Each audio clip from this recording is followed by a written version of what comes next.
now to change some 18 clauses, as it were. Yeah. But should we have been here? All right, should that really have turned out to be as it was yesterday? I think that's the beauty of democracy. I mean, the people have their way of expressing and demonstrating their own outrage on any government policy.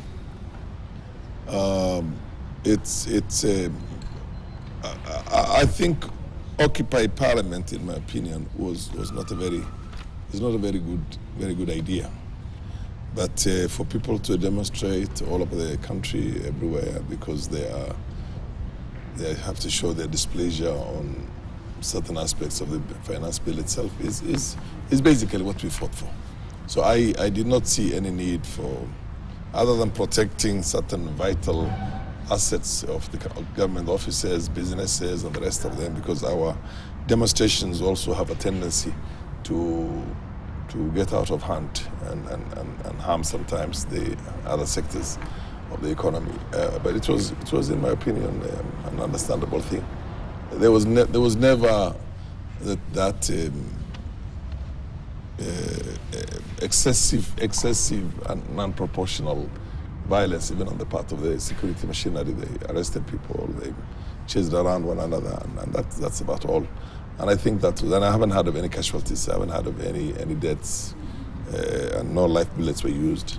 And the people, the young generation of our time right now also have taken the center stage in politics. That's how it is all over the world. The whole world, population, the citizenry is coming out. It's coming out to show its displeasure. You have seen issues of Gaza, and in the U.S., all the major cities of the U.S., I mean, a million march sometimes is there to tell their government what to do and what not to do. And it will have some certain influence sometimes, not so significant. But I'm happy that the government has pulled back on some of the original provisions of the finance bill itself, about 18, I think, which have been rolled back right now. But look, my issue right now is Professor Ndungu has got to look for other sources of most likely, whether it's going to be additional borrowing or whether it's going to be seeking grants. I think we are lately doing very well with other donors also. So he has to look for a way to those gaps have got to be filled in. You've got to close those gaps. But otherwise, I'm happy. I mean, all the areas, the essential areas that affect the daily lives of our people have been rolled back on, and I'm happy with that too.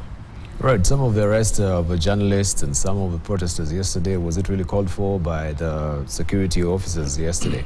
I've seen some of them the way they're being manhandled.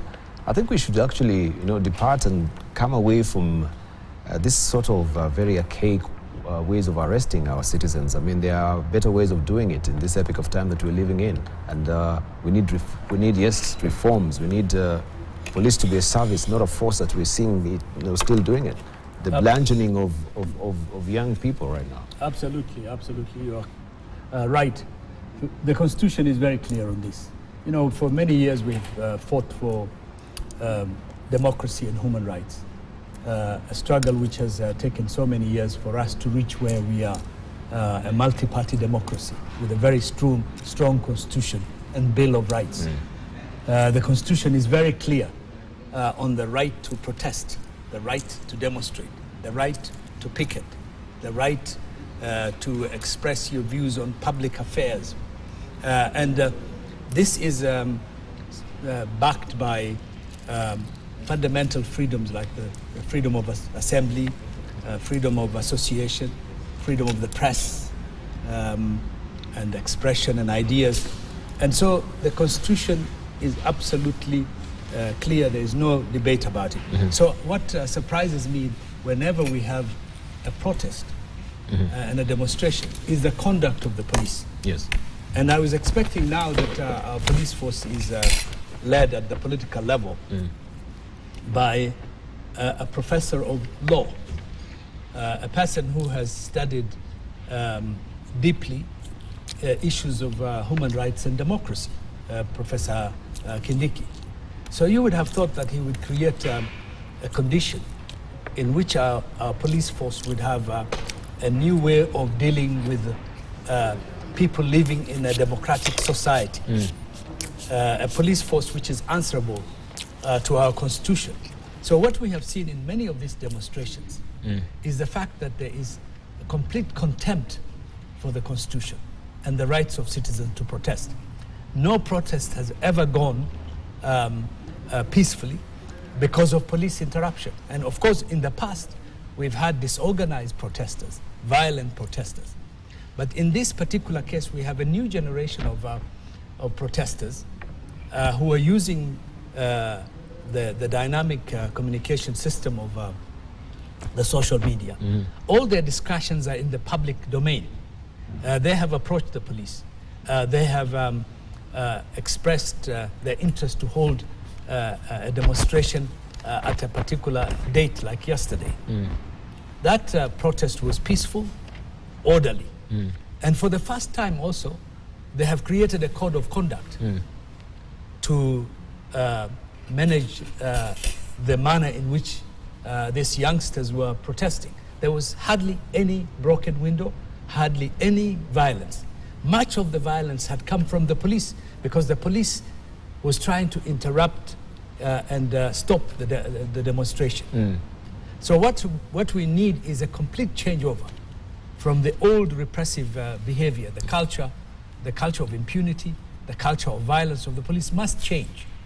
And we must create a situation in which when there is a protest, the police and the protesters sit down, they agree on a route, and it becomes an orderly, that a particular section of that route would be policed, people would express their views and go. But yesterday, our city was turned into a battleground. It was completely unnecessary. And also, I think the police, IPOA and the internal unit of the police must look at the use of tear gas. I was out in the streets yesterday observing from the sidelines, and the tear gas was used in a crowded place where there are women, there are children, people with disabilities. It is completely unnecessary and avoidable. There must be rules and regulation on the use of tear gas because it can be harmful to people. I saw mothers, women, elderly women who were screaming and in pain. This is all completely unnecessary and unacceptable, and I hope Professor Kindiki would use his vast knowledge and insight into that to try to see how we can improve on policing demonstrations and the protests. Because as a nation, we are free to have, we are allowed by our constitution to protest, to demonstrate, to picket. How do we do it safely and control the situation without harming the population? There was no business done in Nairobi yesterday. The whole city was a center of mayhem and chaos. And this can be avoided through organization and planning. And also for the police to accept the fact that protests are necessary and would happen all the time. They must learn how to live and manage and control and protect protesters, protect properties, protect also the lives of the police without causing any damage either way. And it is done all over the world. You don't have to reinvent the wheel. And therefore, I think yesterday there was a big improvement on the conduct of the police.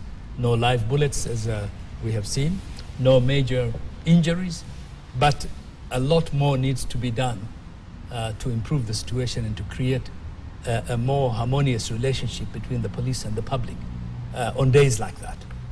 All right, are we seeing a different sort of, should I say, cadre of protesters with the Gen Z really coming to the fore right now? And also, they're very expressive. They're not really coming with the intent of looting and, of course, breaking windows as well. Maybe the aggression of the police was a bit muted, though albeit still, they still had bugbears and fears that anything could happen, stones will be pelted, and of course they had to log that. It's a culture. The culture of impunity, the culture of the police, who some of them may have been trained, cultures that have been passed over from the old repressive days, repressive systems, the culture of dealing with protesters like they were criminals or terrorists. The police obviously has a challenge. They need to maintain law and order, but law and order should not trump over the democratic and human rights and the constitutional rights of the Kenyan public. Looking at some of the pictures that we can see, like a woman here, as you say, this was really uncalled for. If may just pick it up here. That is, if you look at that woman with the tear gas being lobbed around, she's not carrying any weapon, she's not carrying any stone. As you can see the way they were just being manhandled there. I don't know if these are police officers or just maybe somebody's trying to aid that woman who was being trampled by. These things happen, and we should be cautious as well. When we're talking about the Maraga reforms, the report, we've not seen any sort of action being taken or recommended from that particular report. I don't know what we are still waiting for. Professor Mashara, good to see you. Good morning. Good morning. Yes. Nice to be here again. Karibu sana. Asante. Your roads were not blockaded. Because I wondered why you're running late today. I think what happened was the people were avoiding driving to town, so they used the outskirts and created jams there instead. So they thought maybe it continues apace today as well. There'll still be demonstrations, and the police might do the wrong thing for the nation by saying they were misbehaving. I think it's an exciting time. Is it? Yes. What we see our daughters and granddaughters in the lead. They are knowledgeable. They are well read. They know what they are doing, and they have a cause which should be supported. You have a new demonstrators, and you have very old police. So, and the two collide. So instead, the police should have been escorting these people. It's possible. They can say, okay, you are protesting here, do it properly this way. The hospital. But why are they arrested? That's what I wonder. That's why you're saying these are old police. They still have the old mentality. They do not know how to deal with the new protester. And they are giving Kenya a very bad image. We are still talking about going to Haiti to teach the Haitians how to police. And then you do this. It's total negative. Yes. So there is, but it's a mentality thing. We have our officials, the people in charge. They need a mentality checkup if there's such a thing, so that to the environment. What are you dealing with? You cannot deal with this thing the way you dealt with it 30 years ago. These are our granddaughters. And then, so you come with the same rungu that they used to use against Farah, 40 years ago. Something is wrong with the whole thing. But it's exciting to see the public reaction, particularly the young generation. And they're taking over and saying, look, we cannot keep quiet. And there's nothing to fear. What happened back in 1988 and 1990 is that people lost fear of government. That's what Sabasaba was about. And we have another Sabasaba coming soon. People lost fear. Now what you are seeing here is young people losing fear. And they are saying, look, it doesn't matter what you do. We have got nothing else to lose because things are bad. And the question comes up, why are things that bad? And don't tell us about Ukraine. Don't tell us about all those things. It's just bad policies, nothing else. When we are told that policymakers have surrendered decision making to World Bank and IMF, because when they are making the so-called budget, you ask them, why are you doing this? Well, the World Bank told us, the IMF told us. Since when did Kenya surrender its sovereignty to the World Bank and IMF? When? And people are asking us, what are you telling us? Because when we elected people, we believed you were electing Kenyans to help us and lead us. and we have two of them here. We did not elect the World Bank or the IMF. And then you come and tell us that somebody else outside there is the one telling you what to do. And whatever they are telling you what to do is oppressive. So people are reacting to that reality. Say, wait a minute. And one can come up with all excuses and sophisticated language, all this. It still does not make sense. Like the picture you see, that poor old woman being beaten up. And you wonder, what has this got? Why are you doing this? There are demolitions taking place. We were told that there will be no demolitions. They are taking place. And so people say, why are you doing this? Then you go and say, you tax what? Bread. Kampesa kako. And then they say, what's going on here? This is not the government we elected. It's something else. And then they are lavished. This is where even it hurts more. Yes, we agree that there is a shortage of money for some reason, whatever it is. Most of it corruption. I think that someone was saying that in the budgeting there is $1 billion shillings worth of corruption. It's there in the budget, so we understand.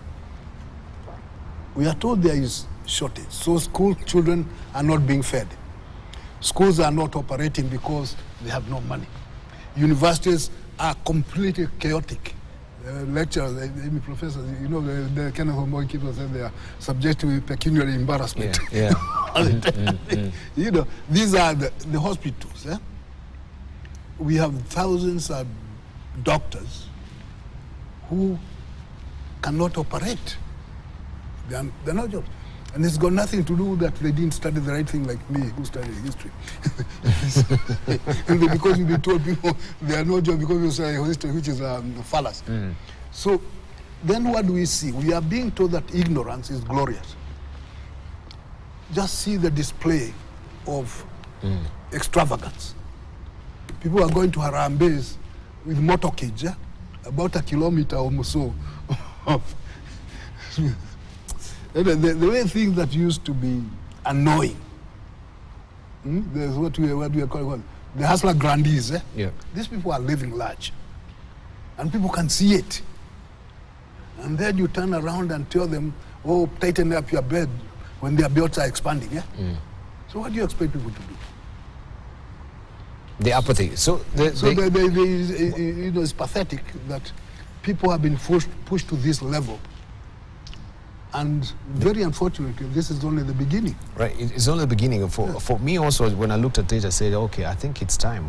I'm seeing something else which is very different. Young people who have been a bit apathetic when it comes to, governance and reforms in this country and policy making. They are uninvolved, they don't want to do anything. Now they're taking action. And I say, here now we have a future of a country, because from this particular demonstration, we hope that the same energy, the same verve and vim will also be seen when we go now to the polls in 2027. If they're really not happy with the administration, then they can lend their voices. And this also will speak largely to the middle class. Who also these demonstrations, these are middle class people. These are middle class. Yes. Yeah. And so the country is safe because they're demonstrating. If they're quiet, this is evidence that things are good, because people are waking up and they will straighten up the matter. If they do not do this, then you'll be very worried, because the explosion that's likely to come would be worse than what you are seeing. So it is good they are expressing themselves and doing it in a very civil way. Very civil way. Now it's up to the people, the policy makers at the top, to reflect and think again. What have you been doing? How come you are not getting the best of Kenyans to help you? Why are you outsourcing thinking from some people outside? Why? Why are you not stressing production in Kenya? In fact, you are not stressing production at all. Production. We understand that investors are running away. Instead of investing, they're running away. Even those who are here are closing factories to go somewhere else. Why? because the environment is not conducive to production. And this finance bill was making it worse. The joke was that they'll come to Mheshimiwa's home and count the number of chicken there, and then try to tax the chicken. People are getting angry because that's what they were being told. They'll come and count the number of goats and then tax your goats. Well, you say, what kind of mentality is this? And it is the problem is upstairs at the policy making level.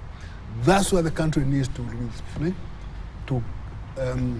reassess itself.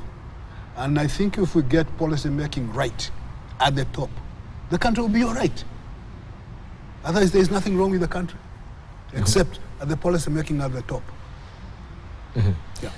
All right, we had a very interesting article yesterday with Mashara Gather. I'm trying to just retrieve it here. And it says, maybe we're on the cusp of a revolution as a country. If this is anything to go by, that we need to reconsider what is happening, especially with the voices of the people. When the center is not really speaking to the periphery, and there is no reality on the ground. But I wanted just to come to Farah and ask you, because I think also this lays squarely on your table as legislators, because we are waiting eagerly to see what will happen today in the passing of this particular bill.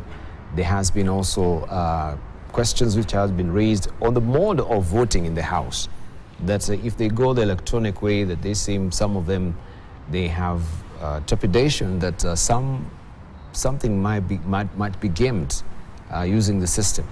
They're really calling for, especially members from the opposition, for a roll call to be the mode of voting for this finance bill. That will be most likely. So would you care, you as a member of a speaker's panel, would you care to tell us then how fail-safe is the system itself, that it cannot be gamed when it comes to voting in the House? Because questions have been raised. Yeah, whether you're going to vote electronically, yes, or you're going to use the roll call. The roll call. Yes. On a matter like this, everybody who has voted will be indicated whether he's voted yes or no. You know what? It's not a secret ballot. You know, this is not a ballot. You know, there's a difference between voting and ballot. Ballot is when you basically go there. But why do we have other legislators who have, doubts about and misgivings about the whole system itself? No. Let me just explain to you. You know, sometimes it's very loud, wild assumptions and conspiracy theories they get wild, whatever it is. Occasionally they will tell you that members have been compromised, they've been bribed, and all sorts of things. MPs' positions on this bill, whether they're going to vote in favor or they're going to vote against it, will all be known. Everybody's voting, track is there, record is there. You understand my point?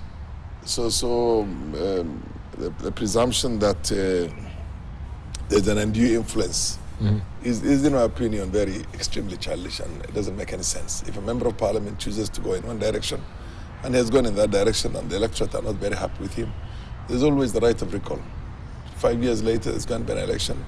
If you feel it does not represent the interests of the country or doesn't represent the interests of the constituency, then that is the moment to deal with it.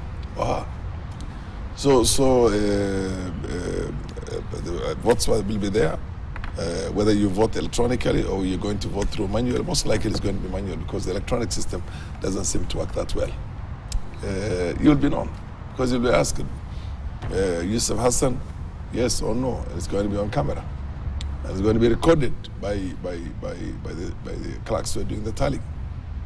So the issue is, look, I was in Parliament myself in the 90s, when the best you could do or the worst you could do is, even if the entire House itself is not happy with the manner in which the budget itself was done, the maximum penalty you could punish the government of the day was to take away £1 from a line item to show the disgust. Budget making largely is a government business. Although these days we have got Parliament being involved in that, the Finance Committee, the Budget Committee, and the rest of them.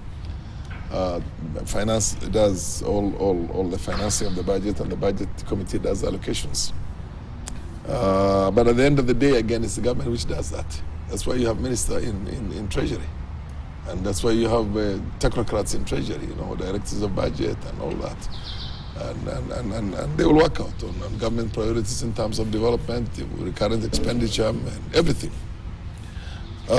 So it's whether if it's going to be a good, a lousy economic policy, it reflects on the government of the day.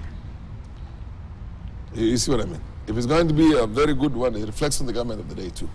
If it's going to be one in which people have got to tighten their belts and everything else, and over a period of time, you see the benefits, and you begin seeing the progressively how the benefits are accruing out of that. Mm-hmm. We will watch and see that. But that is largely a government business. It's not something you can change on the streets, or you can change anywhere else. When the government takes note of that and decides that I'm losing popularity on that and rolls back on certain areas, I mean, that is what democracy is about. Mm-hmm.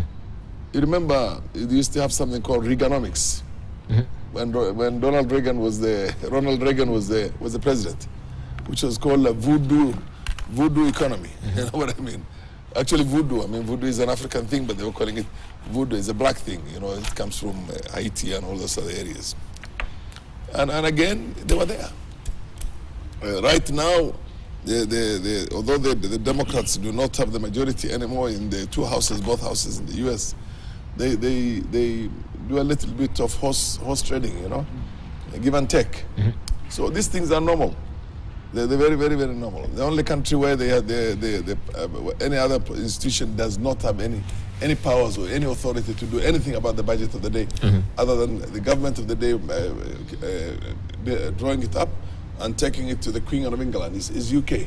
Mm-hmm. Even if the Tories are in minority, the policies are going to reign, because even the House of Commons has a limited role in how much they can change mm-hmm. On that. You remember, the whole taxation issue was when House of Commons was created, and a sovereign was there as the king of the nobility for that matter.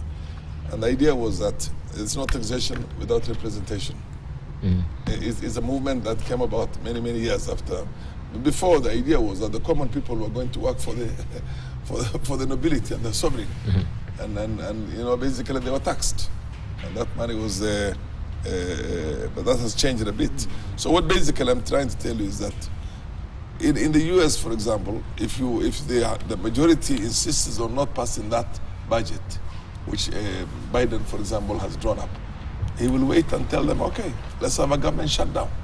Mm. So when you have a government shutdown, which means everything is going to be, there's no funding for this.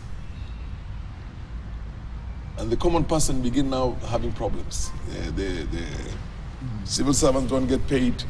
It is a complete paralysis. Essential services do not get and then the party and government will even say, it's not me.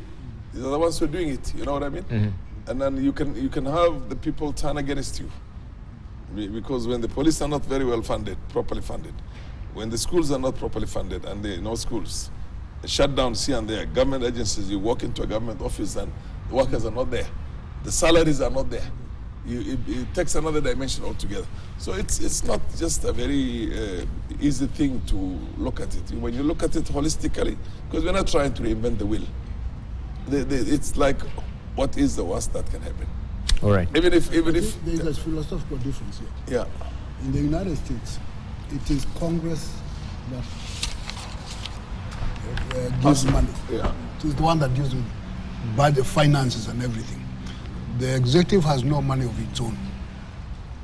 It's the Congress, and everything is established by the Congress. So people can go to Congress and say, why did you pass that? Demand. Now, in Kenya, it's the executive in the US. The executive that says, this is the budget, you people agree. And the Mheshimiwa has just said that there used to be that all you can complain is remove a pound.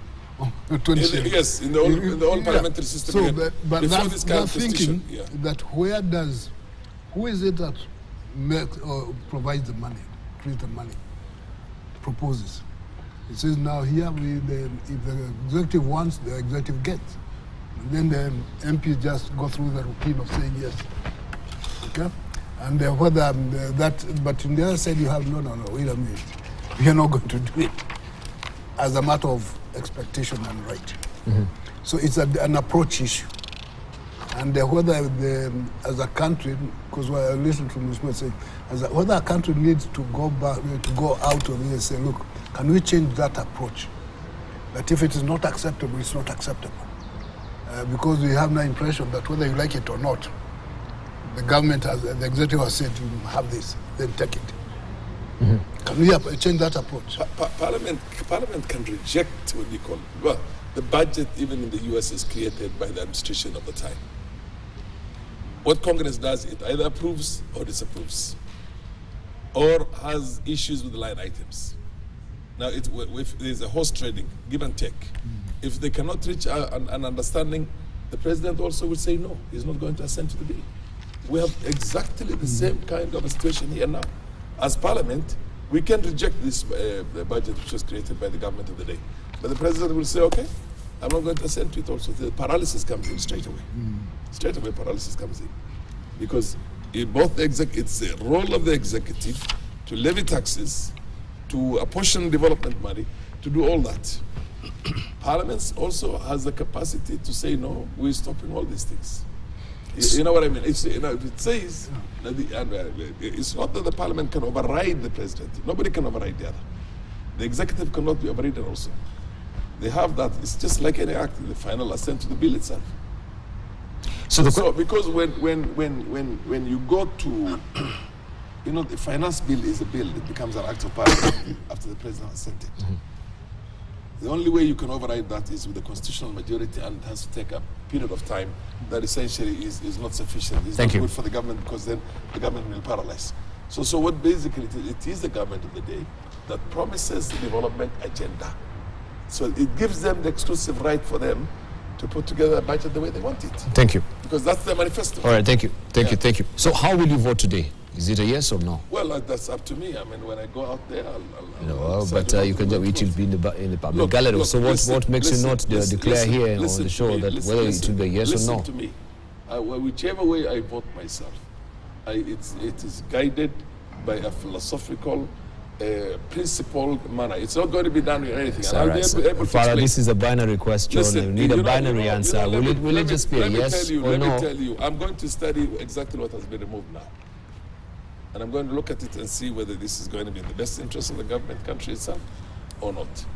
And I'm going to do it. It's not on the basis of this cheap nonsense that you run around. Oh, no, so and so.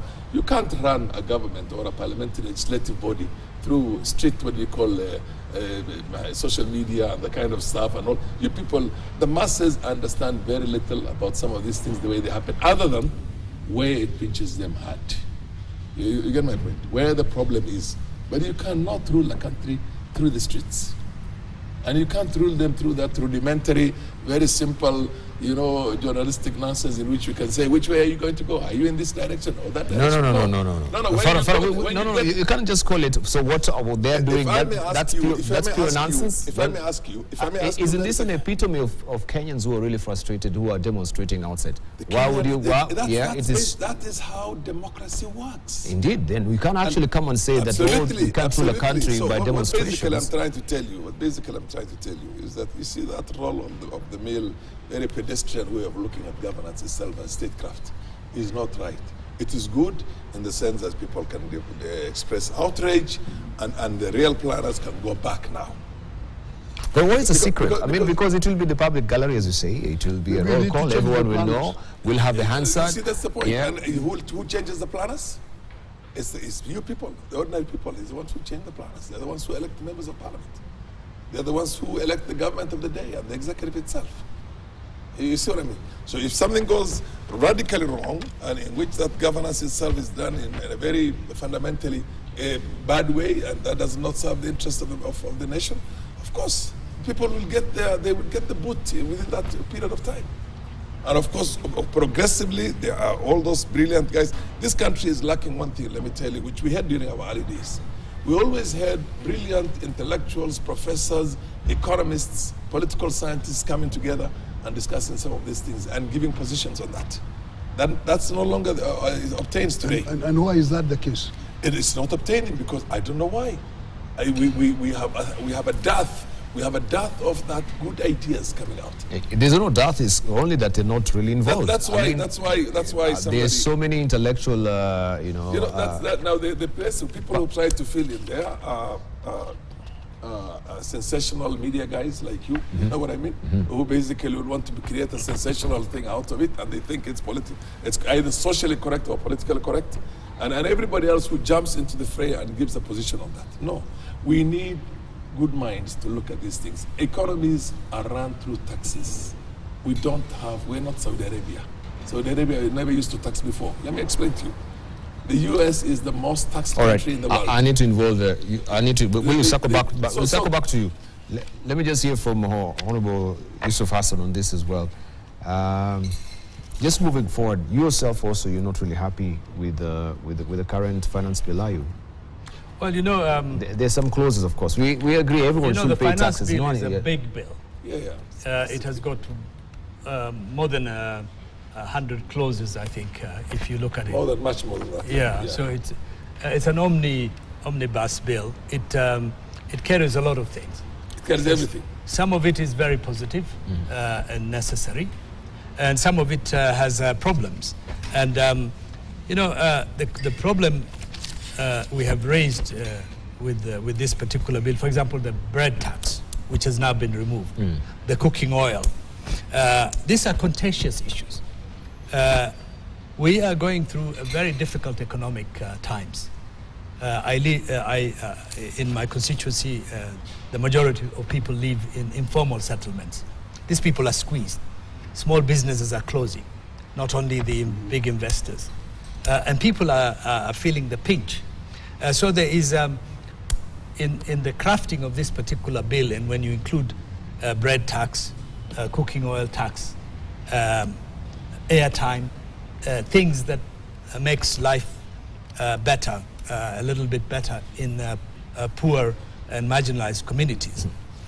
The feeling you get as there's a complete lack of understanding of the feelings of the people. There's a complete lack of the feeling empathy, of the people by the government, by the ruling elite. By the ruling elite. Yes, because of this particular issue, and that's why I think you see a rise of a new generation. I grew up in a highly politicized environment, and I became an activist at a very young age. And one of the reasons why we rose at that particular moment is because we had a very repressive regime, a one-party system, the Moi Kanu regime.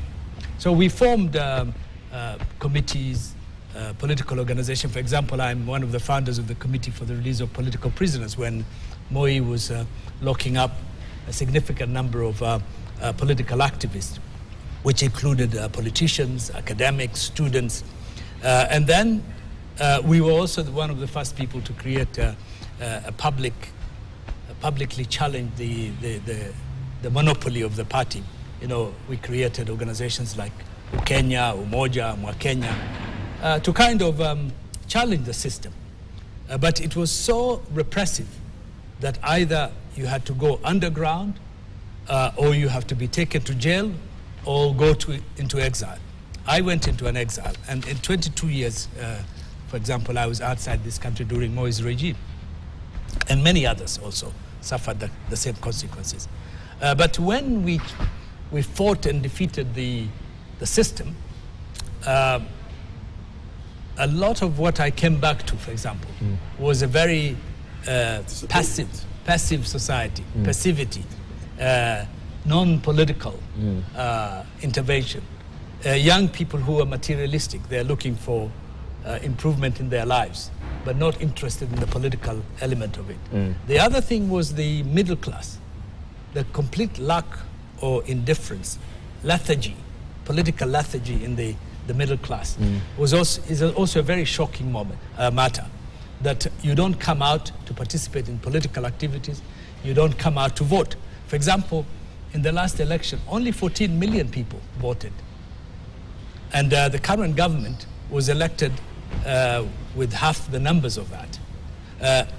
About 10 million people who were eligible for voting some of them registered voter, never turned out for the elections.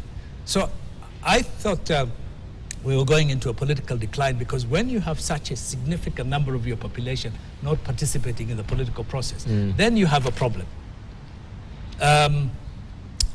But I now see this new young generation of highly educated, from relatively wealthy families, from the comforts of Westlands and Kilimani, the outskirts of Kiambu, coming out like yesterday, all these people you see, new generation. I think this conscientization of that population and the reawakening of our youth is going to change our politics. And I think it is very good for us. It augurs well for our country and our future. And to a certain extent, they seem to be responding to the famous saying of the philosopher and the political activist and writer Frantz Fanon, who said that each generation must, out of relative obscurity, discover its mission, fulfill it, or betray it. I think to a certain point I was worried that our youth were going to betray their future, but now it appears they are coming out to fulfill it. And it's good for us. And that's what the second element of hope for us is public participation. It is in the public participation sessions that were held in the country that had awakened the government to the gravity of the economic situation and the anger of the people that they were not going to accept more taxation, particularly on issues like bread and cooking oil, basic commodities of survival. And I'm glad that, in fact, we have come together to the point where that now the government is retreating on some of these harsh taxation elements. And this week or early next week, when we go and review the financial bill, then we will be able to make some informed decisions as parliamentarians, whether enough has been done to satisfy the needs of our public or not. But I think the fact that the government has retreated on some of those harsh taxations that would have affected the ordinary people, the struggling people of Kenya, is a welcome change. All right, and it's good that we can walk that down memory lane, because I wanted to get also that rich stream of information from our past. I would have expected Farah will have talked about maybe the young tax, the one tax, and how also we lost maybe traction of that with the youthful voices lending their voice in the political process of the day. And here it is coming. It's a good thing, even for me. I woke up very happy and I said, well, finally, at least, you know, the message that has been touted again and again and passed through is actually sailing through, and they're now taking action. So we hope this will not taper off. Yeah, I was just going to add it's an exciting time, as I said. Yes, yes. It is good when we see the activism of the youth in this matter. Nothing that happened yesterday or is happening today is new. It has been written about. We have talked about even in this forum that there is a crisis in the country. The country is likely to explode. Is it implode or explode, or both? Implode and explode. Because we have talked about these things. Yes. The insensitivity of the people in power, who have no relationship at all with the people they rule. And then when people show their unhappiness, then they appear to be surprised. So why are you surprised? Yet the signs were there all along. All along, people have been saying something is wrong. So it is good that it is happening at this time rather than later. Enough time to address or try to see to address. And the members of parliament, two of them here, as they say, they will look at the whole matter afresh with a new eye. And they will say whatever can be accommodated, they will say, please accommodate this, please remove this, please do this thing. Otherwise, you make the situation worse. So it's good that it's happening. But there's nothing happening today that was not foretold. In media, in writings, in whatever, it has been foretold before. And people are not listening. So the hope is that they are going to listen now and do something about it. Right. Faramal, young tax. Yeah, I think I'll tell you. Yeah. You know, we were only 31 who went into Parliament, and we were the official opposition in 1993. And the 31 of us, I remember I was given the docket of energy as a shadow cabinet minister for energy. And we had this much volume on exactly what needed to be done in energy. And what kind of budget on a preliminary basis, or based on that, what do you call revenue collection in the country? Sorry. We were going to commit into that sector, and how widespread it was going to be in the whole country. We even created what is currently the Institute of Economic Affairs. And the idea is that we should have tons and tons of brilliant knowledge on every sector in terms of the economics and in terms of the social distribution of wealth in the country. Today we don't have that. All those people who were called young tax, I was one of them, literally the youngest among them. A few of them, very few of us are still in Parliament. And nobody, I think I'm the only one who's in Parliament now, out of those young tax. At least in the National Assembly. But then they're there, the governors. Nyang Nyong'o is the governor. James Orengo. James Orengo is the governor. Kiraitu Murungi was the governor.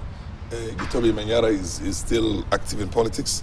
I mean, we're there. Paul Mute was there. He did not become a governor. Raila Odinga was there as still running for the presidency of this country, and this time with a different focus. The important thing is that we used to have an alternative. The government creates a budget, we have an alternative budget. And we're able to show why this works better than this. You see what I mean? And with equality, with equity, with everything. We don't have that today. The brilliant, and then we will also dovetail ourselves very much with the intellectual, the university, what do you call faculties. That's not there anymore. I'm happy to see that a young generation of well-educated young boys and girls who are from affluent backgrounds are now rising up to these issues. Is it a social revolution? And what is the ideological persuasion of that social revolution? Is there a way that these things, the way we did it in the olden days, we can talk together? The way he did it in UK those days when they were with Wanyiri Kihoro, and all the others were there. And Wanjiru. And yes, and had the late wife of Wanyiri. We were here supporting them from wherever they are, Kenya, whatever you want to call it. We don't have that today. We just have people coming out there and shouting very hard, this government is bad, so and so must go. So and so must go is not a political, ideological persuasion that will take this country anywhere. You get my point? It's the alternative that you have in terms of a policy, a philosophy, an economic blueprint. Do we have that? No. We have a political class right now who is fighting over whether if 1 million shillings go to a certain region of his, whether 10,000 should go to another place, because they say, no. All distribution has got to... And it was done on the wrong footing from the very day one.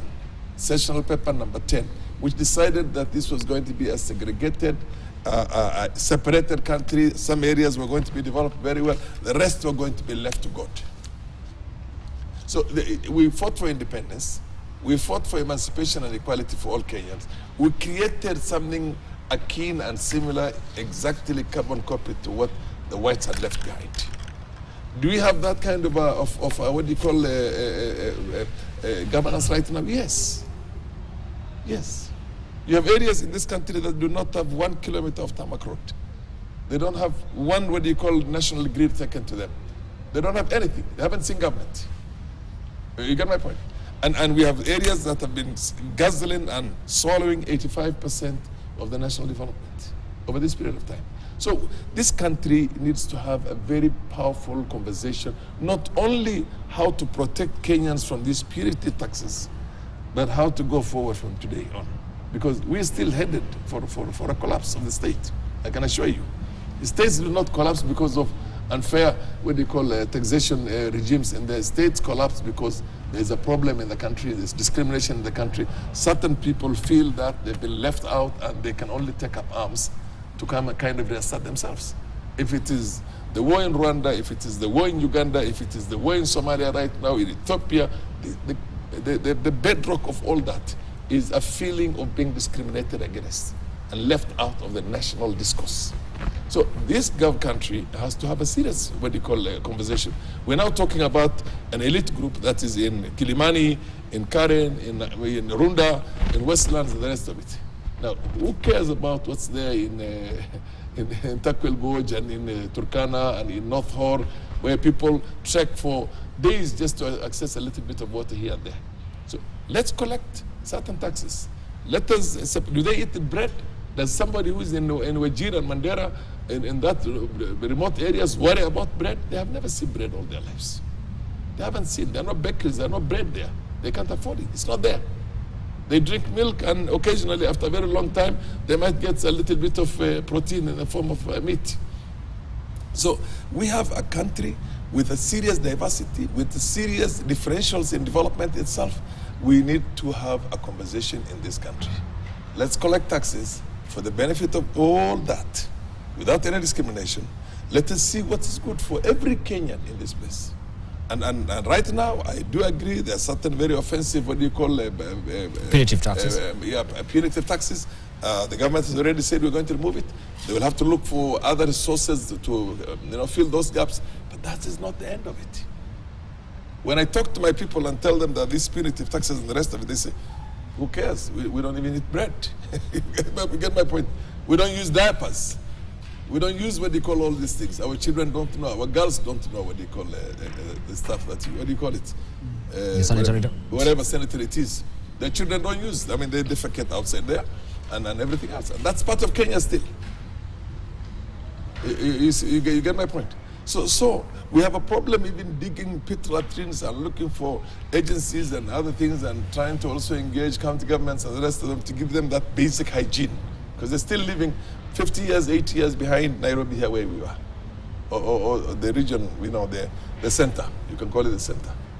So I think on the overall, this country needs a serious conversation. But you as I'm there, yes. Yeah. We've been shouting this for the longest. Look, we created an equalization fund. Because we do for we created an equalization fund. The idea of equalization fund is that those areas that were left out in the olden days should now be brought equal to the rest of the country in terms of infrastructure, roads, and everything else. We didn't have the numbers that time. Only 0.5% was allocated for it. Do you know what it is right now? It is taking care of 34 counties. Initially, we had only 10 counties in mind. The Masai, the Northern Kenya, the Turkana, these are the Samburu, we had those ones in mind. Now you know how many there are? Right. 34 counties, right. Including Nairobi, including what you call... You went off on a tangent of course, on development. We were looking at the young tax. We are looking at all We want to take a short break, but yes, we appreciate your sentiments on that as well. But it's a bit worrying also when you hear that also people from those frontiers there, they don't have access to sanitary pads. Nothing, zero. Right? Let me tell you, we are living in two Kenyas. When they're coming here, they say we're going to Kenya. Go to Turkana and find out what is happening. But go to North Hor and Samburu. Should we wait for that equalization fund from government so that we can have sanitary pads? You are the legislator. What have they done? What have they done? We brought up those issues. We tried to fight it. The tyranny of numbers were used against us, and they literally steamrolled us. There's so many FBOs and CSOs. Actually, you can partner with these legislators. If you see, I'm very sure. We're just talking about security. I'm very sure you can actually get funding for that as well to just support North Rift has all those problems? Those people are living in 50 years behind. All right, we take a short break. I want to circle back. We want to see this particular article, and then we'll just wrap up on this particular issue and delve into other issues as well. People's Revolt is in the offing, and Bashara Gaitho raises a very poignant question and assertion that he has put here. He says Kenya is ripe for revolution. The 1964 assertion from Chinese Premier Zhou Enlai may have been rather premature, but President William Ruto's regime is seemingly determined to make the prediction ring true in 2024. He says, if what we are witnessing in the conflicts of the different interest groups uniting against the latest set of oppressive taxes is anything to go by, citizens of all shades are not only fed up with an unfeeling, arrogant, oppressive ruling class, but are determined to confront it head-on. The growing resistance against the latest taxation proposals might well shake the foundation of a state that doesn't listen to the people or care about their concerns. The arrogance of power that is epitomized by a regime insisting it can extract water out of stone is said to be severely tested by a loud campaign targeting members of parliament in whose hands lie the fate of the punitive tax proposals. Now, it might sound like a stuck record, yet again, predicting imminent revolution. Right? We should just ask a professor to chime in on that as well. We'll take a short break. When we circle back, we'll come back with that. Not now. Right? We'll take a short break.